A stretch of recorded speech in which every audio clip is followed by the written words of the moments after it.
తరగతి విద్యా సంవత్సరం 2024-25 మార్చి 17వ తేదీ జరిగినటువంటి 100 మార్కుల ఎగ్జామ్ పేపర్కి కీ ఆన్సర్స్. నేడు మొదటి రోమన్ విభాగం 1 అవగాహన ప్రతిస్పందన రోమన్లో ఆ ప్రశ్న.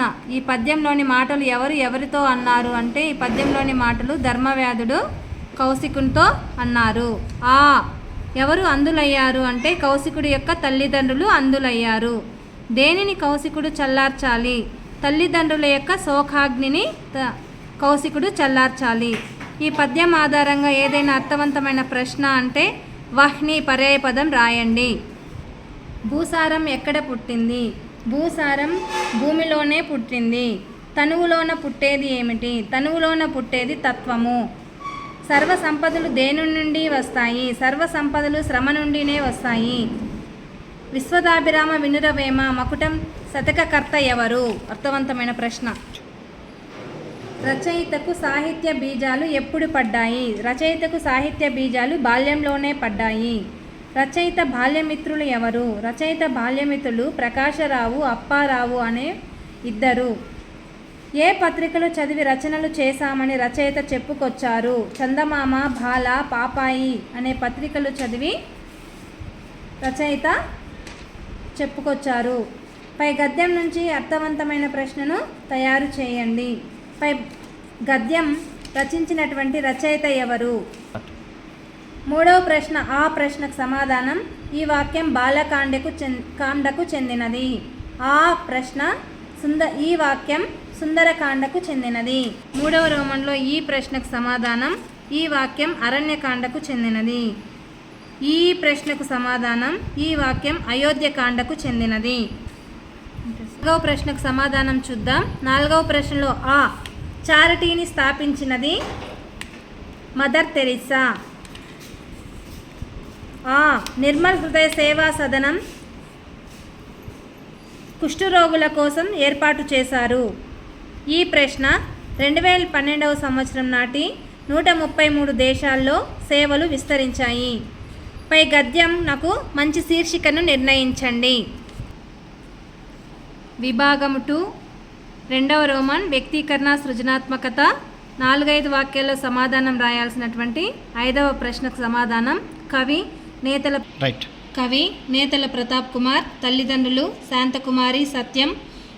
జన్మస్థలం 13వ తేదీ 8వ నెల 1965లో నిడుదవోలు మండలం విజయేశ్వర గ్రామంలో జన్మించారు. తూర్పుగోదావరి జిల్లాలో ఇది ఒక భాగం.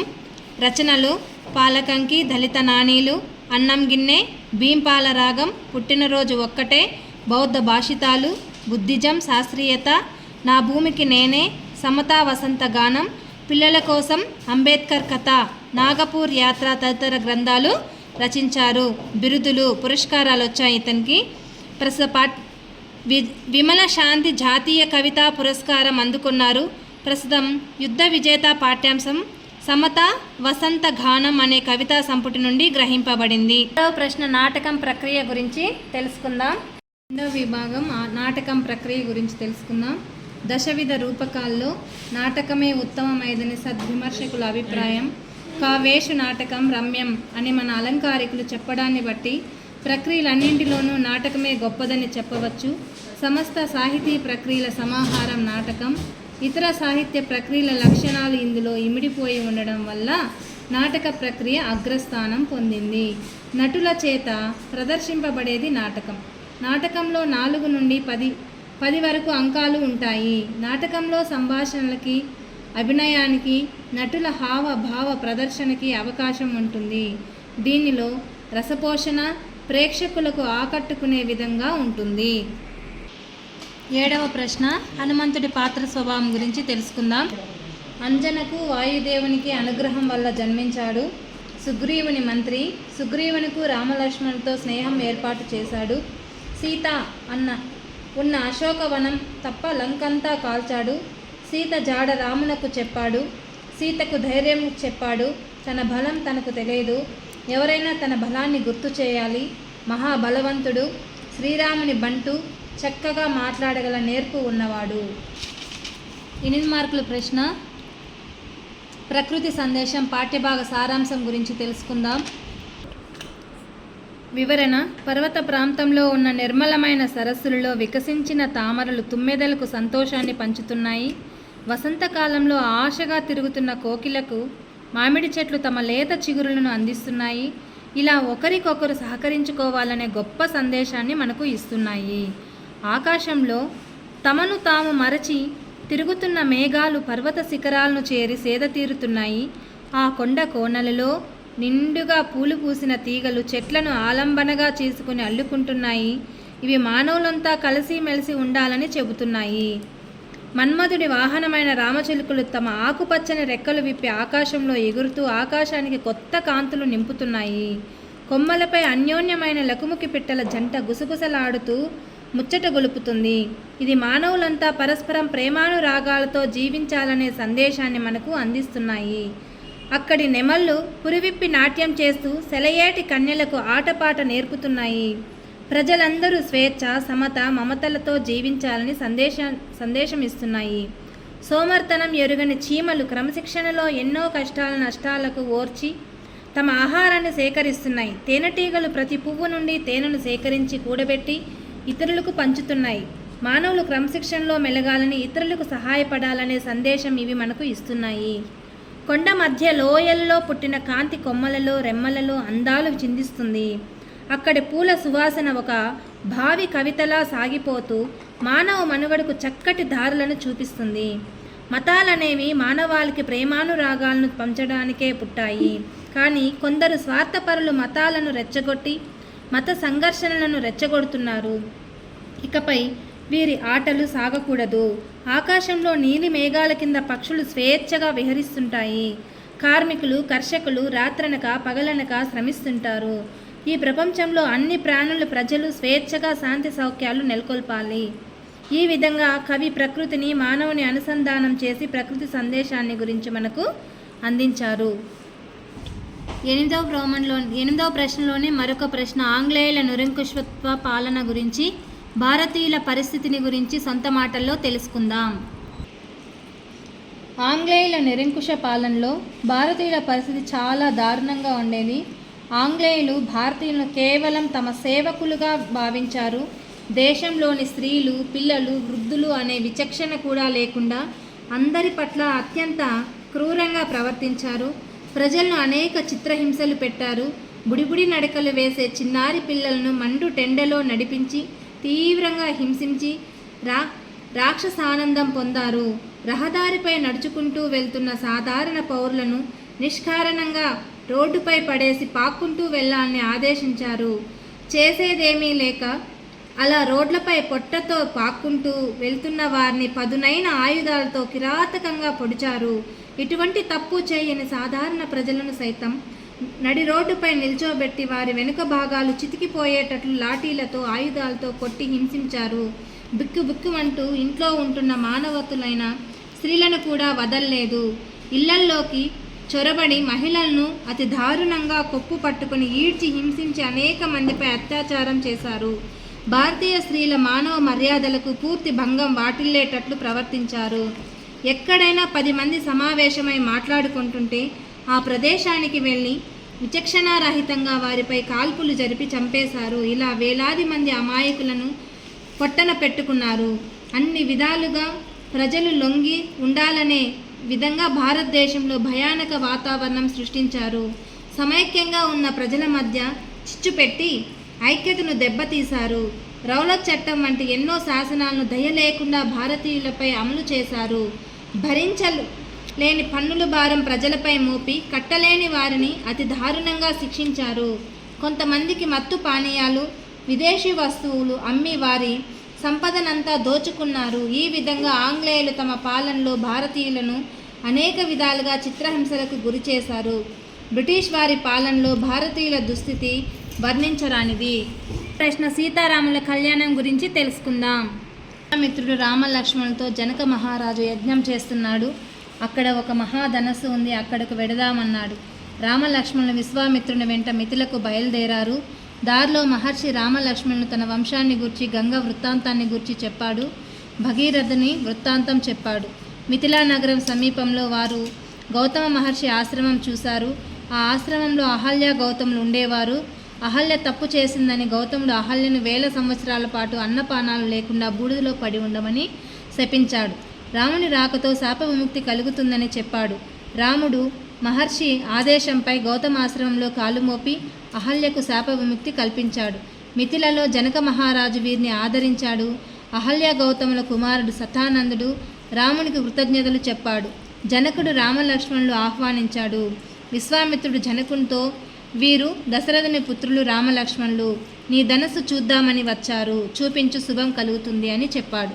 జనకుడు శివధనస్సు చరిత్రను వివరించి తన కూతురు సీత నాగటి చాలులో దొరికిందని, ఆ సీతను శివధనస్సును ఎక్కుపెట్టగల వీరునికిచ్చి పెళ్లి చేస్తానని చెప్పాడు. చాలామంది రాజులు శివధనస్సును ఎక్కుపెట్టలేకపోయారని చెప్పాడు. విశ్వామిత్రుడు శివధనస్సును తెప్పించమన్నాడు. 5000 మంది శివధనస్సు ఉన్న పెట్టెను తెచ్చారు. రాముడు పట్టుకోగానే శివధనస్సు వంగింది. నారి ఎక్కుపెట్టగా ఆ ధనస్సు ధ్వని చేస్తూ విరిగింది. జనకుడు సీతారాములకు పెళ్లి చేయడానికి సిద్ధమయ్యాడు. దశరథునికి కబురు పెట్టారు. అయోధ్య నుండి అందరూ వచ్చారు. జనకుడు తన కుమార్తెలు సీత, ఊర్మిళను రామలక్ష్మణులకు, తన తమ్ముడు కుశధ్వజుని కుమార్తెలను మాండవిని, శృతకీర్తిని భర్త శత్రుఘ్నులకిచ్చి పెళ్లి చేశాడు. దశరథుడు అయోధ్యకు తిరిగి వెడుతుండగా పరశురాముడు ఎదురు వచ్చాడు.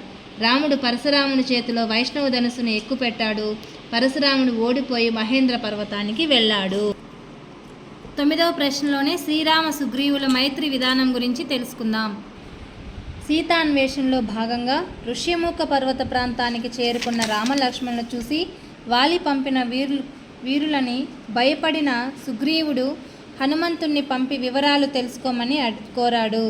సన్యాసి రూపంలో వెళ్ళిన హనుమంతుడు రామలక్ష్మణులు రూప లావణ్యాలను పొగిడి పరిచయం కోరాడు.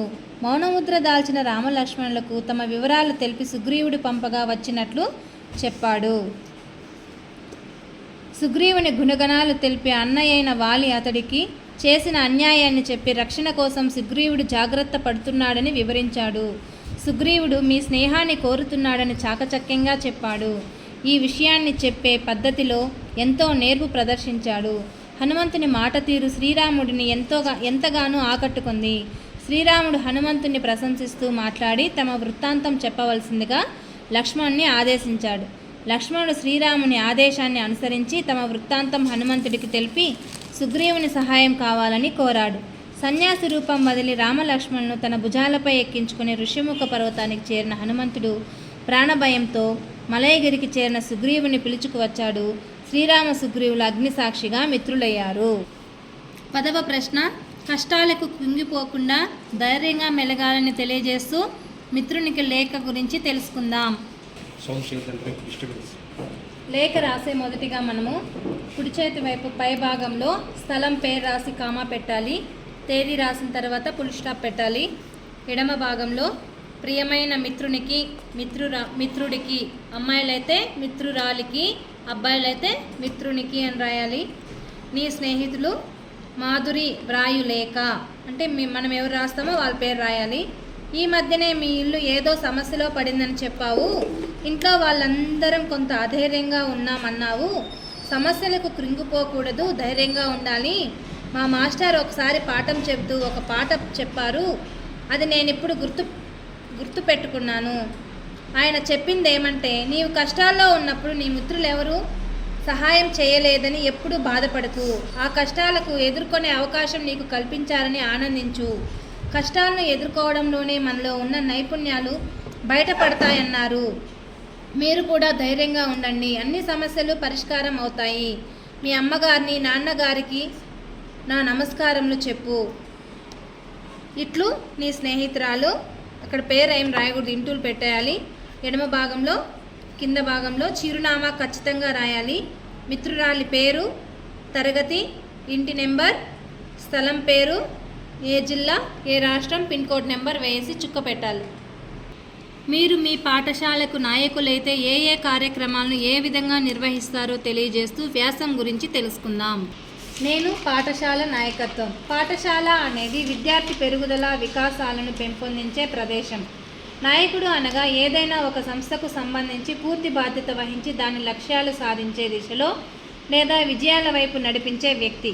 నాయకత్వం అంటే స్ఫూర్తినివ్వడం, చొరవ చూపడం, జట్టుకు సహకరించడం, కొత్త అవకాశాలు కల్పించడం, సామర్థ్యాలను నిర్మించడం. నేనే పాఠశాల నాయకుడినైతే విద్యార్థుల సర్వతోముఖాభివృద్ధికి పాఠశాలలో అవసరమైన మార్పులు చేస్తాను. విద్యార్థులు ఉపాధ్యాయుల పనితీరు చూస్తాను.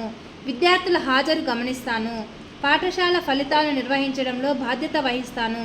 ఉపాధ్యాయులు క్రమం తప్పకుండా హాజరవ్వడం, సమయపాలన పాటించడం మొదలైనవి చూసుకుంటాను. గ్రంథాలయానికి అవసరమయ్యే రిఫరెన్స్ పుస్తకాలు సమకూర్చుతాను. బోధనాభ్యసన ప్రక్రియలో నిమగ్నత కలిగి ఉంటాను. సిబ్బందితో ప్రేరణను, నిబద్ధతను, పని పరిస్థితులను ప్రభావితం చేయడం ద్వారా బోధనాభ్యసనాన్ని మెరుగుపరుస్తాను. విద్యార్థులు తల్లిదండ్రులకు, పాఠశాలకు వారధిగా ఉంటూ సంస్థ లక్ష్యాలను సాధిస్తాను. విద్యార్థుల అభ్యసనాన్ని ప్రభావితం చేసే అంశాలలో మొదటిది తరగతి బోధన అయితే రెండవది పాఠశాల నాయకత్వం. ఇతరులకు చెప్పే ముందు నాయకుడు తాను ఆచరించిన తర్వాతనే తోటి వారికి మార్గదర్శనం చేయాలి. అప్పుడు మాత్రమే మంచి ఫలితాలు పొందగలం. విభాగం 3 3వ రోమన్ భాషాంశాలు. 11వ ప్రశ్న. సుదతి నూతన మదన మదనాక తురంగ పూర్ణిమణిమయ సదన. ముక్త పదగ్రస్త అలంకారం. ఈ వాక్యం మొదటి పాదంలో మదన వదిలిపెట్టబడి, ముక్త పద అంటే విడిచిపెట్టిన పదం, మదన తర్వాత మొదటి పాదంలో గ్రహించిన పదం, చివరిలో వదిలేసిన దాన్ని గ్రహిస్తా అన్నారు కాబట్టి ముక్త పదగ్రస్త అలంకారం. నీతిన్ దాన తలంచి ఝేయన్ బనిగాని కాకపోని భల. 12వ ప్రశ్న. గురువుల గుర్తించాలి. మస జస తతఘ శార్దూలం పద్యానికి చెందినది. 13వ ప్రశ్న. తెలివికి సానపట్టు సాధనాలు పుస్తకాలు. సానపట్టు అర్థం వల్లెవేయు. వెన్నెల రాకతో అంధకారం తొలగిపోయింది. అంధకారం అర్థం చీకటి. 14వ ప్రశ్న. కోరిక నెరవేరాలంటే కష్టపడాలి. కోరిక పర్యాయపదాలు వాంఛ, ఈప్సితం. ఆ గెలుపు కోసం ప్రతి ఒక్కరూ ప్రయత్నిస్తారు. గెలుపు పర్యాయపదం జయం, విజయం. 15వ ప్రశ్న. అంశ పాలను నీటిని వేరు చేయగలదు. హంస. ఆ డయ్యర్ నరరూప రాక్షసుడు. రాక్షసుడు వికృతి పదం రక్కసుడు. 16వ ప్రశ్న. ఆ నెమ్మి అంటే నానార్థాలు. ప్రేమ, నెమ్మది, నెమలి. ఆ దేవతలు అమృతం తాగారు. అమృతం సుధా పాలు. 17వ ప్రశ్న. ఆ కాశీ విశ్వనాథుడు భక్తుల పాలిట కొంగు బంగారం. విశ్వానికి నాథుడు. ఆ జగానికి వెలుగునిచ్చువాడు భాస్కరుడు. భాస్కరుడు కాంతిని కలుగజేయువాడు సూర్యుడు. 18వ ప్రశ్న. మానవుడు ధర్మంగా నడుచుకుంటే అదే అతనికి శ్రీరామ రక్ష. శ్రీరామ రక్ష జాతీయం. అందరికీ శుభం కలుగజేయు వ్యక్తి శ్రీరాముడు. జాతీయం అనే సందర్భంలో ఈ జాతీయం వాడుతారు. 19వ ప్రశ్న. అంగలార్చు. మనసుకు ఎక్కువ బాధ కలిగిన సందర్భంలో, భరించలేని బాధ వచ్చిన సందర్భంలో ఈ జాతీయం ఉపయోగిస్తారు. నీవు మా ఇంటికి వస్తే నాకు అభ్యంతరం లేదు. 20వ ప్రశ్న. అభ్యంతరం పదం విడదీసి రాయాలి. అభి ప్లస్ అంతరం అభ్యంతరం. 21వ ప్రశ్న. సంవత్సరము ప్లస్లు సంధి కలిపి రాయాలి. సంవత్సరాలు. 22వ ప్రశ్న. పేదలకు సాయం చేసేవాడికి పరధనాపేక్ష ఉండదు. సంధి సవర్ణ దీర్ఘ సంధి. 23వ ప్రశ్న. 4 దిక్కులు దట్టని మేఘాలు కమ్ముకున్నాయి. 4 సంఖ్య గల దిక్కులు ద్విగు సమాసం. 24వ ప్రశ్న. భార్యాభర్తలు అన్యోన్యంగా జీవించాలి. ద్వంద్వ సమాసం. 25వ ప్రశ్న. ఇం మహాత్ముండు మనలన్ జూచు వేడుక నిటవచ్చనని చెప్పిన. ఆ ఈ మహానుభావుడు మనల్ని చూడాలనే కోరికతో ఇక్కడికి వచ్చాడని చెప్పగానే. 26వ ప్రశ్న. సరళ నాట్యం చేసింది. వ్యతిరేక పదం సరళ నాట్యం చేయలేదు. 27వ ప్రశ్న. వ్యతిరేక అర్థాన్నిచ్చే క్రియ తీనాక. 28వ ప్రశ్న. జీవని చిత్రాలెన్నో గీచింది. జీవని ప్రథమ బహుమతిని పొందింది. జీవని చిత్రాలెన్నో గీచి ప్రథమ బహుమతిని పొందింది. 29వ ప్రశ్న. వైద్యుడు వైద్యం చేశాడు. వైద్యుడు వైద్యం చేశాడు. కర్మణి వాక్యం. వైద్యం వైద్యుని చేత చేయబడింది. ప్రశ్న, నీకు ఏ ఆట అంటే ఇష్టం? ప్రశ్నార్థక వాక్యం. 31వ ప్రశ్న, మొదటి బహుమతి వస్తుందో రాదో? సందేహార్థక వాక్యం. 32, సీత పాట పాడగలదు. సామర్థ్యార్థక వాక్యం. 33వ ప్రశ్న, ఆహా ఈ నదీ ప్రవాహం ఎంత అందముగా ఉందో. ఆశ్చర్యార్థక వాక్యం. Thank you. Subscribe to Surya Study Circle.